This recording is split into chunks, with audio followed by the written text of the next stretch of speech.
Olá! Hoje vamos mergulhar numa ideia mesmo poderosa, a de que a música é muito, mas muito mais do que simples entretenimento. Para alguns dos maiores filósofos da história, a música era uma força capaz de moldar não só a alma de uma pessoa, mas o destino de nações inteiras. Vamos lá ouvir o que estes pensadores têm para nos dizer. Já alguma vez pensaram nisto a fundo? Como é que é possível que uma simples sequência de notas nos possa levar da euforia à melancolia, ou até despertar um sentimento de revolta? Bem, para os filósofos da antiguidade, esta questão estava longe de ser trivial. Eles acreditavam que a música era uma força da natureza, uma ferramenta que podia literalmente construir ou destruir civilizações. A nossa viagem começa, como não podia deixar de ser, na Grécia Antiga. Para os seguidores de Pitágoras, os pitagóricos, o universo não era caótico, era regido por proporções, por números. E a música, com os seus intervalos e as suas harmonias, não era só uma arte, era a prova audível dessa ordem cósmica. Era, no fundo, matemática a vibrar. E esta ideia levou a um conceito absolutamente fascinante: a harmonia das esferas. Eles acreditavam que os planetas, ao moverem-se nas suas órbitas, criavam uma espécie de sinfonia celeste, perfeita e divina.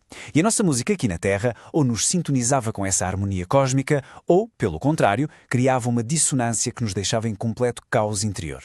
E, claro, tinha de aparecer Platão. Ele pegou nesta ideia da harmonia da alma individual e aplicou-a a uma escala muito maior, a polis, a cidade-estado.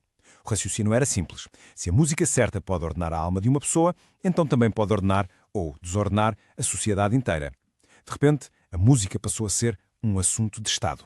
E este aviso de Platão não era uma hipérbole, era para ser levado muito a sério. Ele estava absolutamente convencido de que a educação musical era a ferramenta mais potente de todas para formar o caráter. Certos tipos de música criavam cidadãos corajosos e moderados. Outros, por outro lado, levavam à preguiça e à desordem. Para ele, uma mudança nos topos musicais da altura era um sinal claro de que uma revolução política estava a chegar. Mas o mais curioso é que esta ideia não estava fechada na Grécia. Praticamente na mesma altura, a milhares de quilómetros dali, na China, o filósofo Confúcio estava a desenvolver um pensamento incrivelmente parecido sobre o papel da música na governação e na sociedade. Vejam bem, para Confúcio, a sociedade precisava de dois pilares para se manter de pé. Por um lado, os ritos, o li, que estabeleciam a estrutura, as hierarquias, quem era quem. Mas isso não chegava. Era preciso a música, o yué, para unir os corações das pessoas, para criar aquele sentimento de comunidade e harmonia que faz com que a estrutura social funcione de verdade. Basicamente, a música de um reino funcionava como um raio-x ao seu estado de saúde. Se a música fosse calma e equilibrada, isso significava que o governo era justo e o povo vivia em paz. Mas se a música fosse caótica, barulhenta, excessiva, isso era um sintoma claro de que a corrupção e a decadência moral já se tinham instalado no poder. Claro que, como em tudo, havia quem discordasse. O filósofo Mozi, que era um pensador muito mais pragmático, olhava para isto tudo e dizia: mas que desperdício! Ele achava que todo o dinheiro e tempo que a nobreza gastava em grandes concertos e cerimónias devia ser usado para alimentar o povo, construir casas e defender as fronteiras. Para ele, a música era um luxo desnecessário. Ok, vamos saltar de volta para a Grécia, porque o debate não morreu com Platão. O seu aluno mais famoso, Aristóteles, concordava que a música tinha poder, claro, mas a sua visão era um pouco mais flexível, mais focada no indivíduo. Então, a grande diferença é esta. Enquanto Platão via a música, acima de tudo, como uma ferramenta do Estado para criar o cidadão perfeito, Aristóteles via-a também como algo para a pessoa em si, um meio para limpar as emoções e também uma forma nobre de passar o tempo livre. E é aqui que entra seu famoso conceito de catarse. Aristóteles percebeu que, ao ouvirmos uma música triste ou ao vermos uma tragédia, podíamos sentir essas emoções intensas num ambiente seguro. E, ao fazê-lo, era como se estivéssemos a purgar, a limpar essas emoções de dentro de nós, sentindo depois um alívio, uma espécie de renovação. É quase como uma terapia pela arte. Isto mostra perfeitamente a sua filosofia. A vida não era só um ciclo de trabalhar e descansar para depois voltar ao trabalho.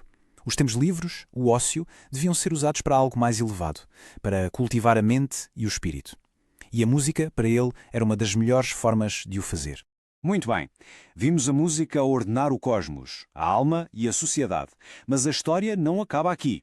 Vamos dar um salto de muitos séculos até a Alemanha do século XIX, onde um filósofo vai fazer a afirmação mais radical de todas sobre o poder da música. Ele vai colocá-la num pedestal tão alto que nenhuma outra arte consegue lá chegar. O seu nome era Arthur Schopenhauer. E a ideia dele era esta. A pintura, a escultura, a literatura, todas elas copiam o mundo que vemos, as aparências, as sombras da realidade, como diria Platão. Mas a música Ah, a música é diferente. A música não copia as aparências. Ela exprime diretamente a essência por detrás de tudo.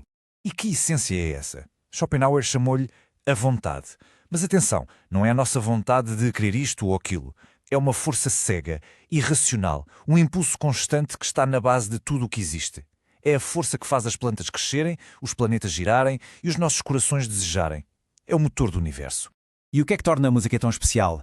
Na visão de Schopenhauer, é a única arte que é uma cópia direta desta vontade. É por isso que uma melodia não expressa uma alegria em particular, mas a própria alegria. Não fala de uma dor específica, mas da dor na sua forma mais pura. É por isso que é uma linguagem universal, que todos entendemos instintivamente, sem precisar de palavras. É, como ele disse, metafísica em sons.